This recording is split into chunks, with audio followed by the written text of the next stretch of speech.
Aquí en el fútbol ha cambiado muchísimo la metodología de entrenamiento, pero esto depende de la parte científica de la preparación, es decir, de que la ciencia se introdujo en el deporte, tuvieron muchísimos cambios en la parte biológica y en la parte fisiológica, ¿no?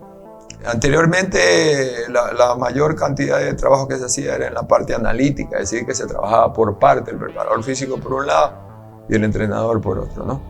Ya se introdujo la metodología global, que después posteriormente nosotros tuvimos la suerte acá en el Ecuador a partir del 88 cuando la trajo el profesor Dusa. ¿Qué significa eso? Que si un chico se forma correctamente, él cuando llega a los 15, 16 años, ya tiene que trabajar con métodos integrales, es decir, que si pasó la etapa de adaptación, la etapa de enseñanza-aprendizaje, de perfeccionamiento, entonces él conoce ya la parte técnica y tiene que trabajar ya integralmente estas capacidades, o sea, la parte física, la parte técnica y la parte táctica como en conjunto para poder desarrollar cada uno de los aspectos del juego.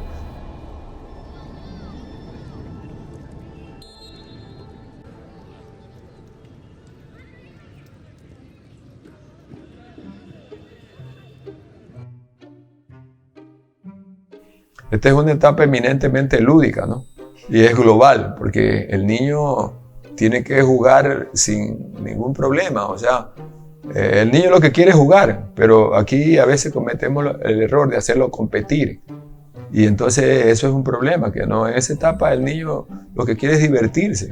Entonces es importante entender eso, ¿no? En la etapa de adaptación que va de los 4, 5 años, 6 hasta los 7, 8, 9. Las primeras etapas son sencillas.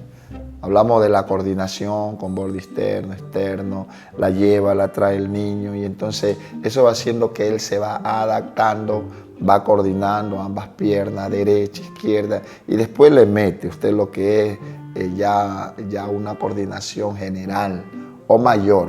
Porque el trabajo lo podemos hacer lento al principio, porque el niño a veces no está adaptado y lo hacemos lento y después vamos de poco, de menos a más, lo que es la coordinación y se le va dando el trabajo.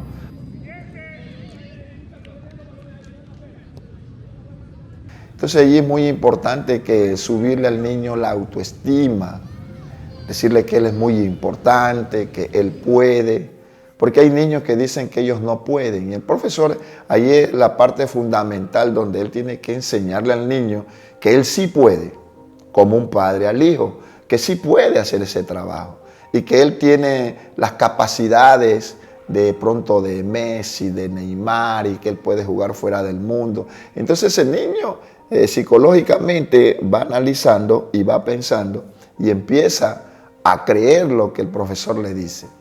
Entonces, los chicos hoy en día tienen muchos problemas y demasiados problemas, porque siempre el niño que le gusta el fútbol y le encanta y quiere cumplir sus sueños, son muchachos absolutamente recursos y bajos, son muchachos muy pobres, de estatus de media hacia abajo, en la cual hay problemas en el barrio, hay problemas en la casa. El entorno social es muy complejo. Entonces, cuando uno le llegan ese tipo de muchachos, ese tipo de jugadores, uno trata de motivarlo en el día a día, en el potencial que tiene, que no se desmotive. No puede haber comida para hoy, pero puede haber abundancia el día de mañana si se dedica exclusivamente a eso.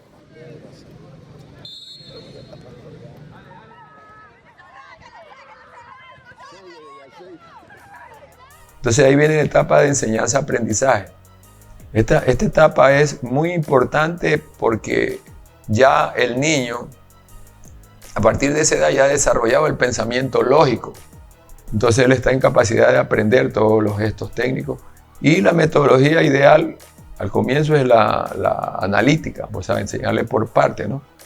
Y después entrar en la enseñanza globalizada, ¿no? Porque la enseñanza tiene que ser tan profunda para que el niño interiorice el acto motor y lo haga suyo. Un jugador que maneja ambas piernas va a ser un émbolo, un motor de un equipo, porque imagínese un volante que maneje ambas piernas. Ese volante va a tener buena visión periférica, va a tener más adaptación en pases cortos, en pases largos, y va a pensar mejor. Entonces es muy importante en este siglo XXI que el jugador sea completo para poder llegar a ligas mayores.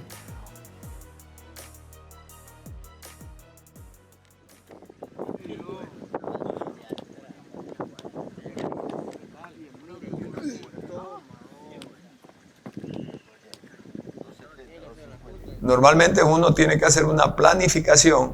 Esa planificación va a tener mesociclos de trabajo, ¿no? Dentro de lo que es la periodización del entrenamiento. Entonces, el entrenador y el cuerpo técnico tienen que estar plenamente convencidos, hacer los test pertinentes para que los jugadores puedan mostrar sus niveles en estas pruebas y en base a eso planificar un trabajo coherente que tenga que ver con las capacidades de los jugadores y con las posibilidades del equipo en el aspecto del futuro deportivo.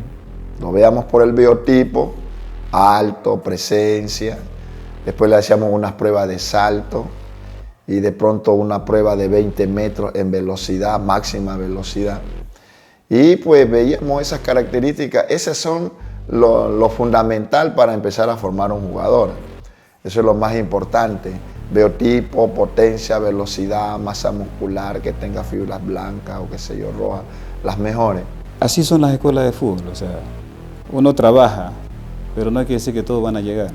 Uno como entrenador tiene que darse cuenta cuáles son los que tienen las actitudes y el potencial como para aquello. No puede que se equivoque, pero más o menos uno tiene una óptica de los que puedan llegar.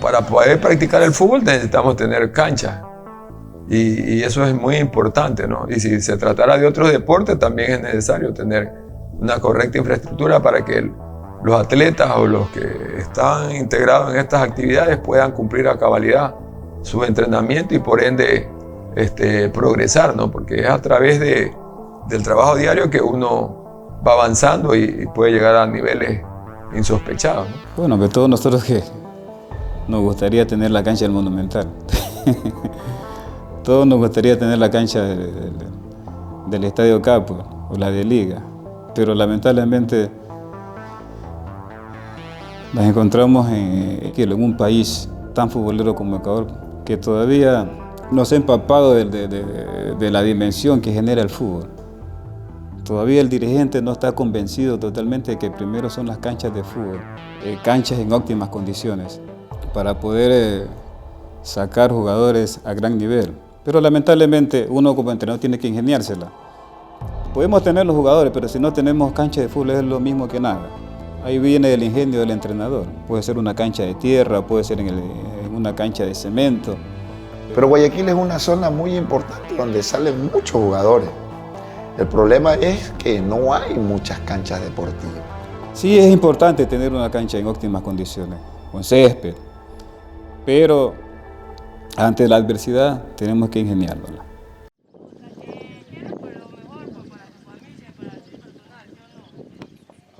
Orden interno. Vamos. Vela. Eso.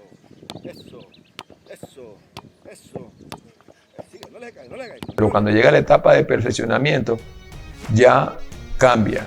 Ahí la intensidad es alta y el volumen es bajo, es decir, porque se trabaja. Si ya aprendió el gesto técnico, tiene que hacerlo cada vez más rápido.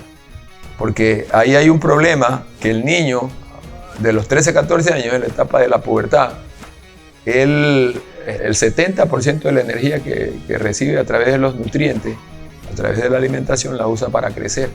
Entonces le queda poca energía para gastar, por lo tanto el trabajo tiene que ser más cualitativo que cuantitativo, es decir, basarnos más en la calidad del gesto que en la cantidad de trabajo. Lo tienen que hacer cada vez mucho más rápido, con mucha más eficacia. Muchos ejercicios que sean reales al juego, como por ejemplo ejercicios complejos, mucho espacio reducido, mucho ejercicio de concentración.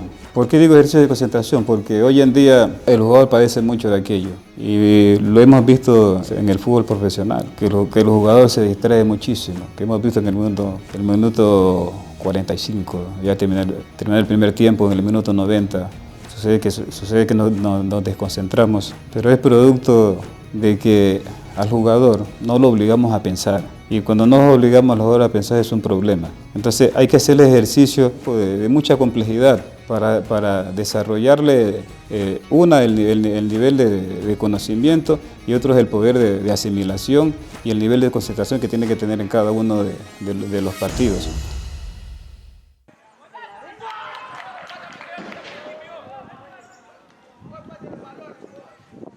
Porque la nutrición tiene que ver con las características de la actividad que uno hace. Hay muchachos que llegan, si entrenamos en la mañana, hay muchachos que llegan sin desayunar, o en la tarde que llegan sin almorzar.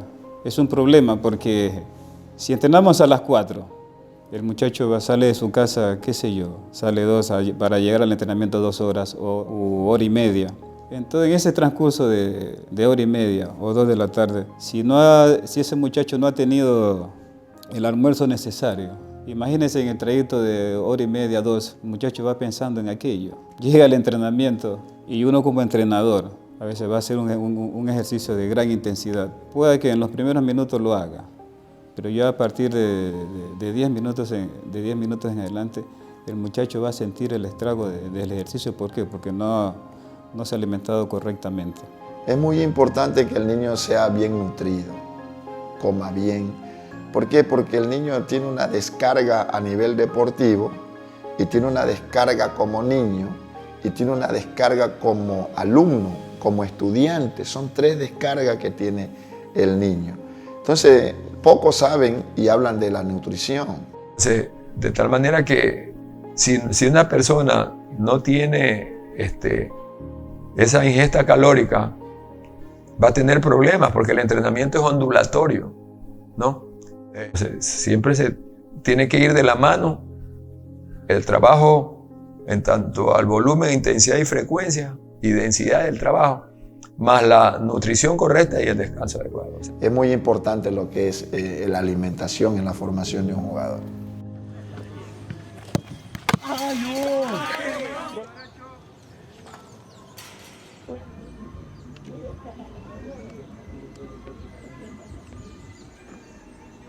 Ya un jugador cuando llega a los 17 años, como lo dije anteriormente, ya maneja no solamente las capacidades físicas, sino las capacidades perceptivas.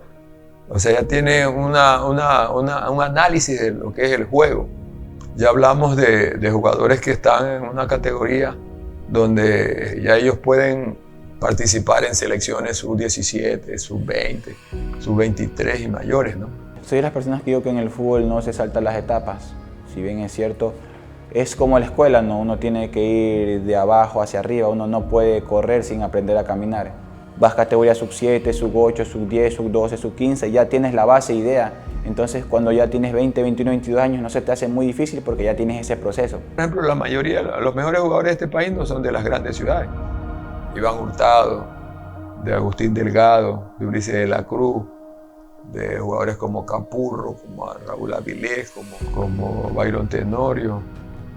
Bueno, y después jugadores como Jaime Ayoví, que lo vi crecer totalmente, ¿no?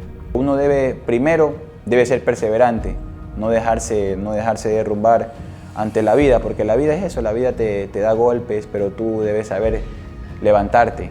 El fútbol es lo mismo. En el fútbol hay momentos buenos, hay momentos malos, hay momentos dulces en los que sientes que eres feliz, pero hay momentos en que no te salen las cosas y piensas que eres el peor de todos. Si hay un mensaje más claro para eso es la constancia. Es la constancia, es el trabajo duro, es la perseverancia y la lucha. La lucha siempre y mantener siempre a nuestras familias en la mente porque eso es el plus adicional que toda persona necesita para superar sus metas.